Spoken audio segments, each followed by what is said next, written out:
Good afternoon. My name is Duff Conacher. I am co-founder of Democracy Watch.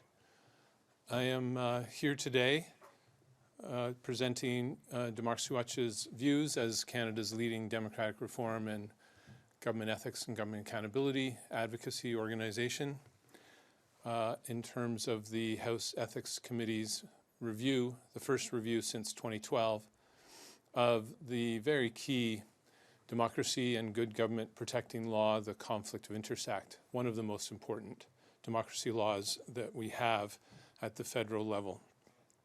I am presenting this afternoon before the House Ethics Committee at 4:30.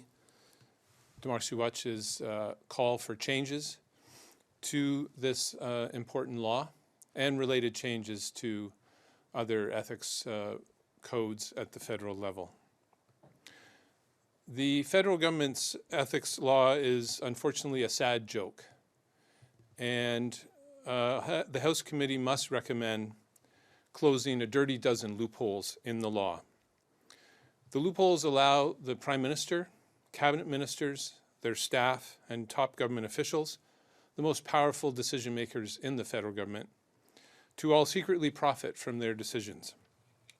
Loopholes also allow for blind trusts that are not actually blind, and ethics smoke screens that hide but do not stop conflicts of interest.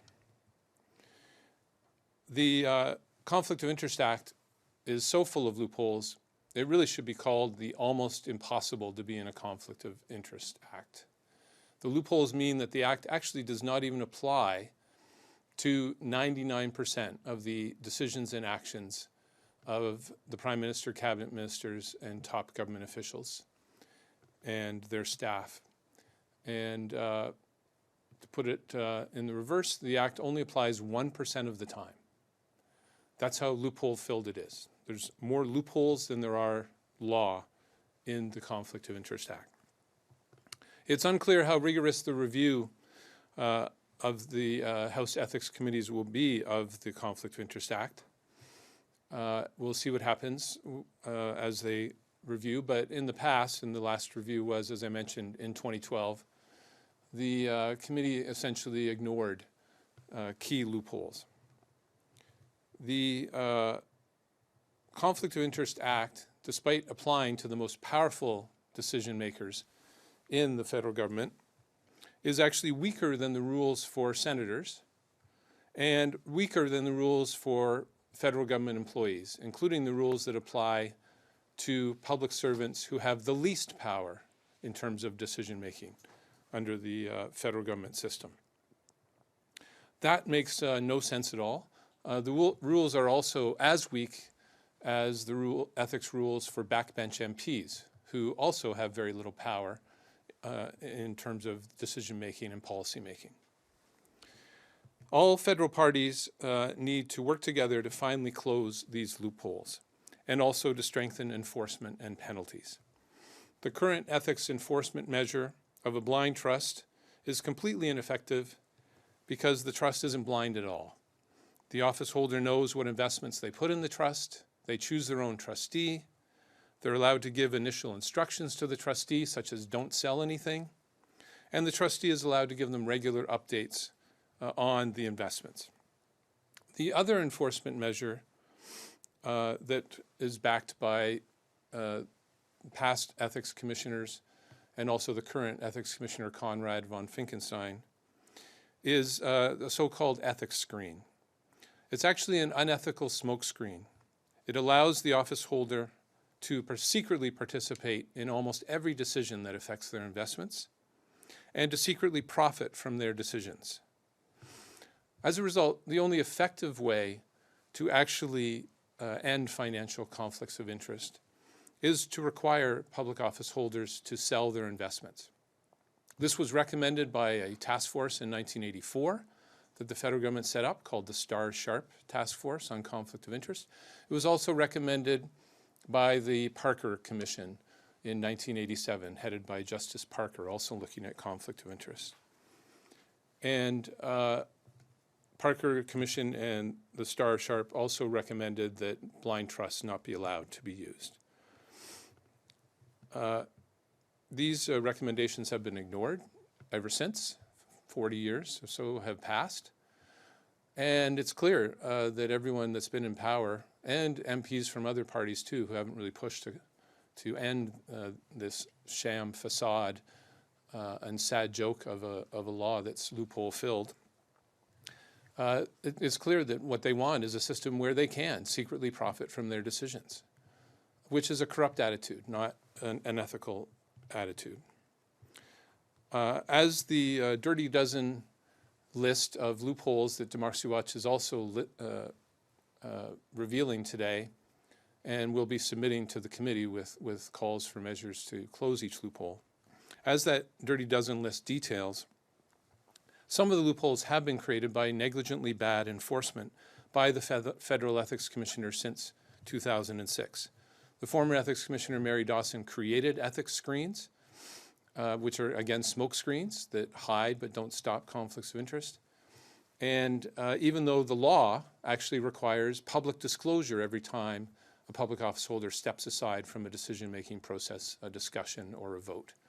And she overrode that public disclosure requirement with this secretive ethics smokescreen system where there isn't disclosure, and it hides the fact that actually office holders are participating in almost every decision that affects their investments because of the biggest loophole in the Act, which is that the Act does not apply if you are making a decision, participating in a decision or discussion or vote about a general matter or about a matter that applies to a broad class of people or businesses or organizations. And those two loopholes together mean that because 99% of what cabinet ministers and top government officials and the Prime Minister deal with applies generally, that the law does not apply 99% of the time. The government, politicians, top government officials develop and propose general laws that apply generally. There isn't a Royal Bank Act, there's a Bank Act that applies generally. They change taxes in ways that apply generally, tax credits, subsidies, spending programs, all of them apply generally, and the Act does not apply when you're dealing with a matter that applies generally. So 99% of the time, the Act might as well not be enforced. Again, it's almost impossible to be in a conflict of interest act. Similar loopholes exist in the MP Code and the Senate Code, but as I mentioned, almost all of those loopholes do not exist in the ethics codes for federal government employees. So again, the lowest level federal government employee with the least decision-making power has to meet a higher ethical standard than the most powerful politicians, the Prime Minister and Cabinet Minister and top government officials.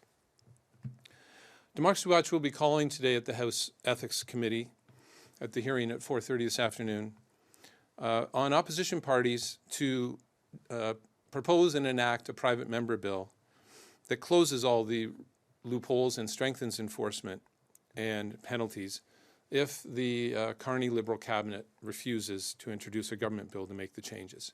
Opposition parties have a majority of seats in the House, and so they can pass a bill. They did it in the last session. They passed a bill strengthening whistleblower protection. Unfortunately, it was derailed at the 11th hour when it was being reviewed by the Senate because of the prorogation that Prime Minister Trudeau did that led to the federal election. But opposition parties did pass it through the House, despite the Liberals not wanting the changes made to strengthen whistleblower protection. Prime Minister Carney also needs to reenact publicly the PM Code for ministers and their staff. It sets out much stronger rules that inform and define some of the key rules in the Conflict of Interest Act. The current version of the PM Code on Prime Minister Carney's website is the version from 2015 signed by Justin Trudeau. And this raises the question about whether he's planning to weaken or cancel that code and those stronger rules that the Ethics Commissioner has said are requirements. And if he does so, it will gut not only that code, but will also gut and make weaker the already weak loophole-filled Conflict of Interest Act. And it will add to Mr. Carney's negligently weak record and attitude so far concerning ethics, where he has hidden his investments and then used the unethical schemes of a not blind trust and an ethics smokescreen to maintain his investments of millions of dollars in 655 plus companies and continue making decisions that affect those companies, most especially the companies under the Brookfield conglomerate. Finally, many other changes are needed to federal laws to ensure democratic good government, including closing secret unethical lobbying loopholes, decreasing the donation limit, and banning big bank loans under the Canada Elections Act, because the current annual individual donation limit of $3,500 annually is essentially a system of legalized bribery. And also close huge excessive secrecy loopholes in the federal access to information law, the open government law, and strengthen the whistleblower protection law. Democracy Watch will be calling on the House Ethics Committee, which oversees all of these issue areas, to not only make strong recommendations to close the loopholes, strengthen enforcement and penalties in the Conflict of Interest Act, but also in all these other laws. There actually are no penalties in the Conflict of Interest Act for violating the key ethics rules that ensure that an office holder is not furthering their own or others' private interests and is instead upholding the public interest. And that shows how much the federal parties don't take this seriously, because why would anyone in cabinet follow these rules when there's zero penalty for violating them? They get away with it every time. They're kept in cabinet, as Mr. Trudeau has shown, kept several ministers in cabinet, even though they had violated this one of the most important democracy-protecting laws that we have. And so not only do the loopholes need to be closed, but enforcement needs to be strengthened, and penalties need to be very significant and mandatory for every violation. I welcome your questions. Hello, Vimy from CPAC. You say that, elected officials should be forced to sell their assets. In the climate where we see, there's a lot of violence in the language used against elected officials, there's a polarization, forcing them to sell their assets might it not really create a situation where interest to participate in electoral politics in public service is less interesting and becomes, it might hinder the effort to get people involved? Well, the only issue that the Ethics Commissioner has raised when he testified before the committee is that would cause a huge tax hit. They would have to pay tax on any capital gains on those investments. So solve that problem directly. Give them an exemption from paying that tax, or reduce the amount of tax that they would have to pay. If you gave them a full exemption, it would actually be an incentive to run, because you could have investments, have capital gains from them, you run, you win, you've entered politics, and you get to sell those investments without paying capital gains tax. So that would actually be an incentive to run, not a barrier. As well, it is the only way to solve the issue of financial conflicts of interest. Nothing else will solve it. The Conservatives have proposed that they would have to sell their investments, then give the money to the trustee, and the trustee would then reinvest it. But if the trustee is reinvesting in big business stocks in Canada, and they're able to give updates to the office holder under the Conflict of Interest Act, which is one of the loopholes, then they're still going to know they're invested in big businesses. Like, we only have so many big businesses in Canada. And so that's not the solution. They are paid well. They're paid in the top 1% to 5% of salaries in the country. They have one of the best pension plans and benefits plans of anyone in the country. How greedy are these people? Do they really want to serve the public, or do they want to serve themselves? And what can they invest in? They can invest in GICs, guaranteed investment certificates, government bonds that pay a fixed rate of interest while they're in office. And then when they leave, they can reinvest again in the stock market.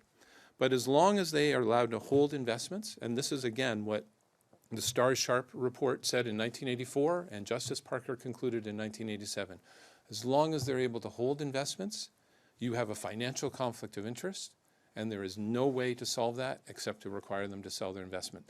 Everything else is just a sham and a facade that will allow for politicians and government officials to make decisions while they have a financial conflict of interest, which is the worst type of conflict of interest. Just to mention one quick thing about how negligent Ethics Commissioner von Finkenstein has been in this area. He is actually proposing in his annual report to change the law to allow more investments in secret, to allow investments in exchange-traded funds, which invest in parts of the stock market.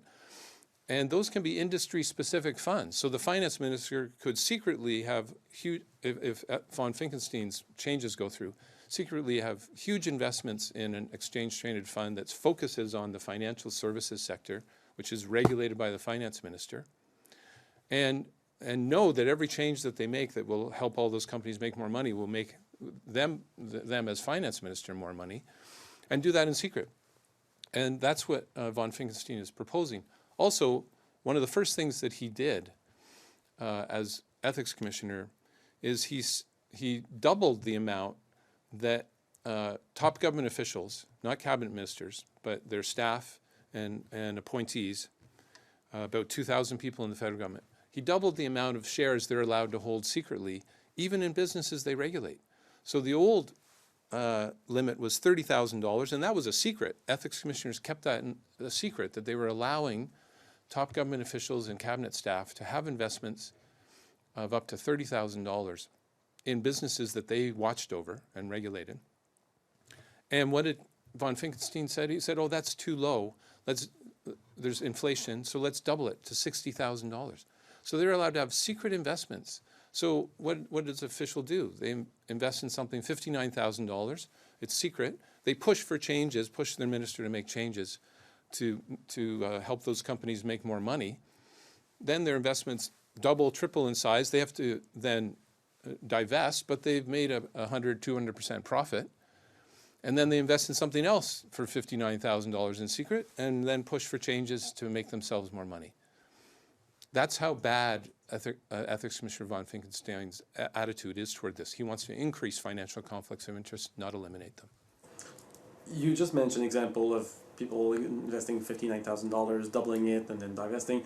You mentioned a lot of risks with the current regulatory framework, but have we seen clear, concrete instances of abuse, of corruption, like you mentioned, with the actual rules, or are there scenarios that you believe can happen? Like, do you have many examples? Is it just one type? What can you tell us about what you know? The question is about examples of people actually furthering their own private interests. And the first problem is the whole system is secret. So these are secret investments. And as a result, you can't know whether they are furthering their interests. They're allowed to be invested secretly already, cabinet ministers, the prime minister, and everyone, in what's called a open-ended mutual fund. So yes, they don't control the investments that the mutual fund manager makes, but again, that kind of mutual fund can be focused specifically on an industry. So former Natural Resources Minister Greg Rickford under the Harper government was invested in a hedge fund that focused on investments in natural resources and energy stocks in Canada. And he was the Natural Resources Minister overseeing the Enbridge pipeline approval process and things like that. And he was allowed to be secretly invested in that. It just came out through a reporter digging. The Ethics Commissioner didn't do anything to stop it, said it was fine. And it is fine because the loopholes allow for it. Former Finance Minister Bill Morneau had $30 million of stock in his family company, Morneau Chappelle, which is involved in pension management, among other areas. And he introduced a bill that helped the pension management industry, would boost their profits, including of his own family's company. First of all, the Ethics Commissioner didn't even require him to put that into a blind trust. Not that it would have mattered anything. It would be a not blind trust. He would know that no trustee would sell his $30 million shares in his own family's company. Second of all, the Ethics Commissioner at the time, Mary Dawson, let him keep that investment. And third, when he was accused of violating the rules because he had introduced this bill that would help pension management companies make more money, the Ethics Commissioner ruled that that was fine. Why was that fine? Because the bill applied generally. And the loophole, the biggest loophole in the law, is that if you're dealing with a matter that applies generally or to a broad class of businesses or people, then you cannot be in a conflict of interest. The act does not apply at all. And that's a perfect example where you have a cabinet minister with a financial conflict of interest that's clear, and when it's found out, the ethics commissioner says it's fine under the law. And that's because the law is more loophole than it is law. It is the almost impossible to be in a conflict of interest act. Prime Minister Carney has already made several decisions that affect Brookfield companies in the Brookfield conglomerate, and he's allowed to because the decisions apply generally. Canceling the carbon tax, his move on housing. Brookfield's active in both areas affected by the carbon tax and housing spending. And Prime Minister Carney is allowed to be involved in that. He has an ethics screen that says he's allowed to be involved in it because the decisions apply generally. They're not specific to Brookfield. Again, Ethics Commissioner von Finkenstein says there's no conflict when you're dealing with something that applies generally. Yes, there is. You're investing in companies that are affected by your decision. That's a direct financial conflict of interest. But Ethics Commissioner von Finkenstein thinks the conflict disappears just because you're making a general decision. It doesn't. And that's how bad his attitude is, and why the committee should largely ignore his recommendations, because he wants to weaken the law, not eliminate the key loopholes. He doesn't even talk about the key loopholes. He doesn't think they're even loopholes. And so that's how dangerous this is. And we've had examples, as I mentioned, where people have been involved in decisions where they're furthering their own private, personal, financial interests. One last question for me. You mentioned that we should decrease donation limits for political contribution. You equalize it as legalized bribery. Considering the limit is $3,500, considering the amount needed nowadays to be raised for campaigning, for parties, is $3,500 really gonna have the impact that you mentioned, the bribery, the level of being a bribery? And second of all, you say you want to see it decrease to which level? Yes, well, the question is about political donation limits and lowering the donation limit to $75 as a way of reducing the use of money as an unethical means of influence over federal politicians.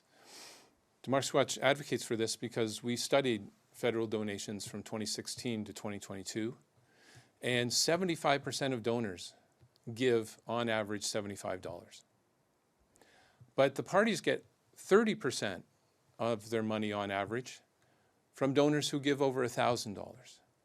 So those donors are much more important to the party than small donors, and that's unethical. That violates the fundamental democratic principle of one person, one vote, where one person has the same influence as anyone else, only gets one vote. As long as we have a donation limit that is as high as it is, $3,500, which is 45 times higher than the average donation that is given. Again, the average donation is $75. As long as we have that, we have a system of legalized bribery. Because when you look, big business executives, their family members, and lobbyists give those maximum amounts. And as a result, they're more valuable to the party. And the party knows what those people want.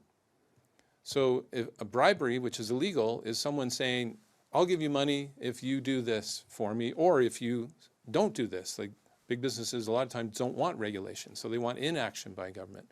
And so I'll give you this money or other benefit if you do this for me or refrain from doing some other thing. That's bribery, that's illegal. But a lobbyist who's registered to lobby and the politician knows what they're lobbying about then gives $3,500 to the politician.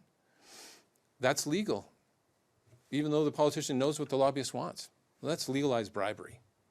So as long as the donation limit is that high, then you're going to essentially allow legalized bribery. Beyond that, as they're called in the US, there are people who are bundlers. And secret fundraising for parties and politicians and riding associations is allowed. And so these bundlers, someone who holds a party for 100 people and they each give the maximum $3,500, then they're raising $350,000 for the party, and it's secret who they are and who's done it. And those people are enormously valuable for the parties, because that amounts to, depending on the size of the party, 3 to 10% of the total amount that a party will raise each year. So that one person is raising, for some of the smaller parties, 10% of the amount that the party raises. And so they're among the top 10 most important people for the party. And they would have enormous influence, which again is undemocratic and unethical. Quebec has the world's leading political finance system with a donation limit of $100 and public financing for candidates and through donation matching and direct public funding. And they put that system in place because their system, Quebec was the first to limit donations in Canada back in late 70s. And their system with a $2,000 donation limit was revealed through a study by Elections Quebec to be a sham. They identified in 2011 about $12 million of likely funneled money, where businesses were giving money to executives and their family members to funnel it to the party.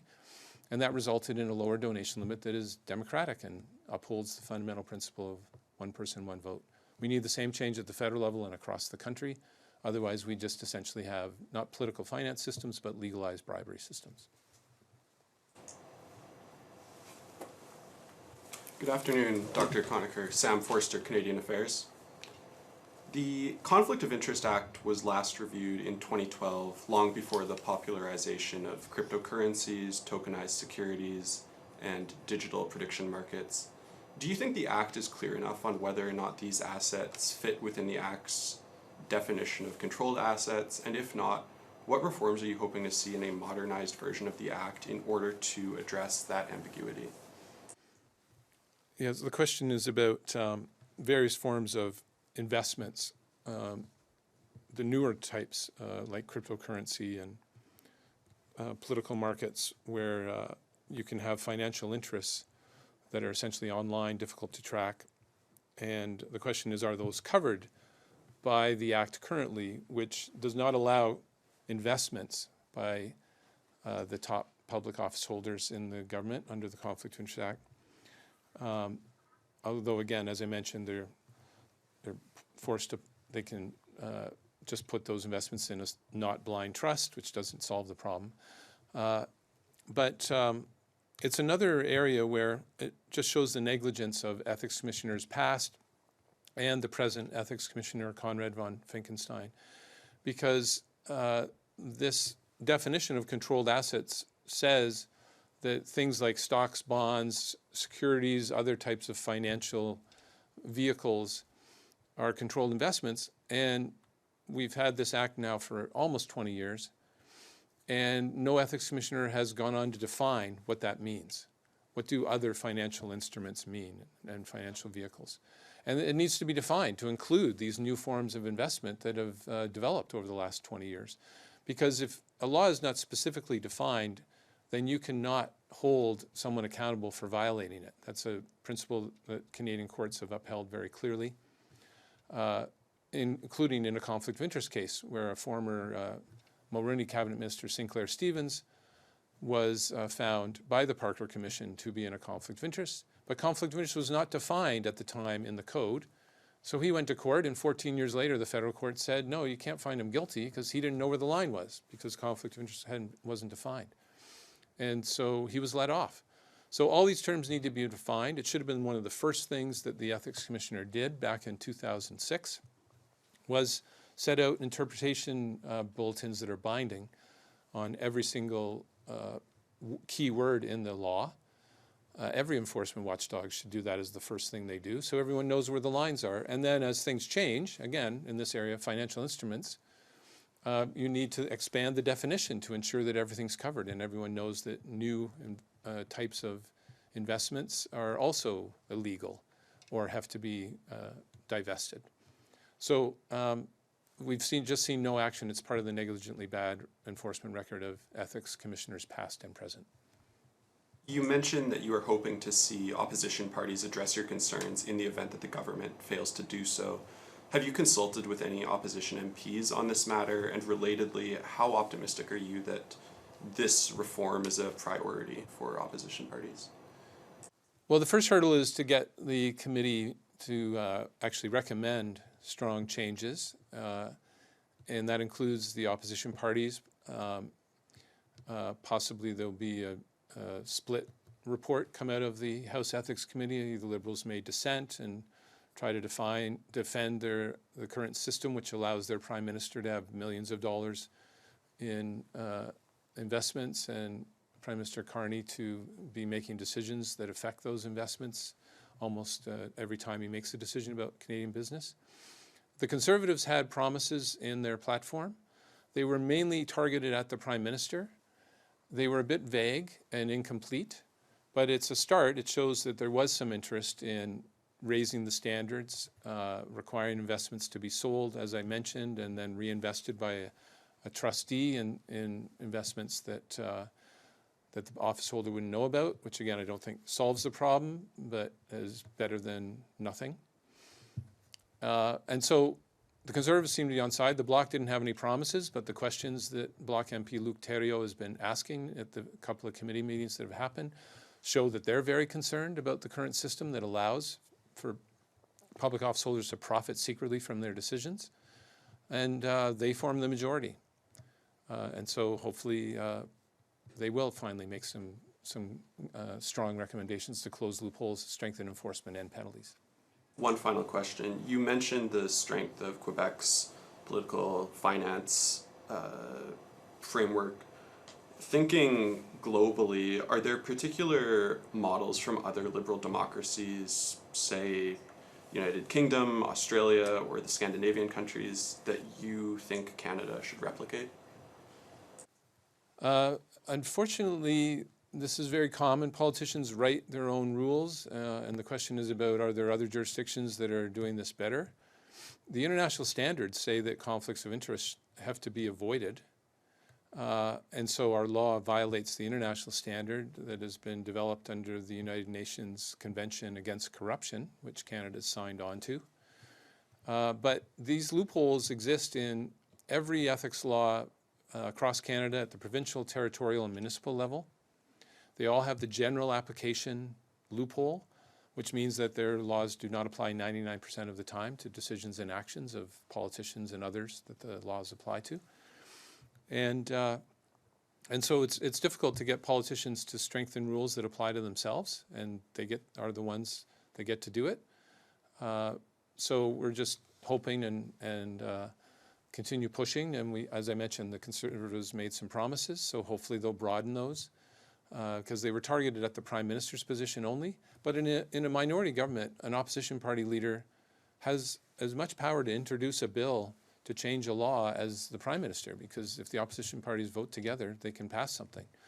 And so this really should be applying to all the politicians on a sliding scale. Backbench MPs don't need quite as high standards as the Prime Minister.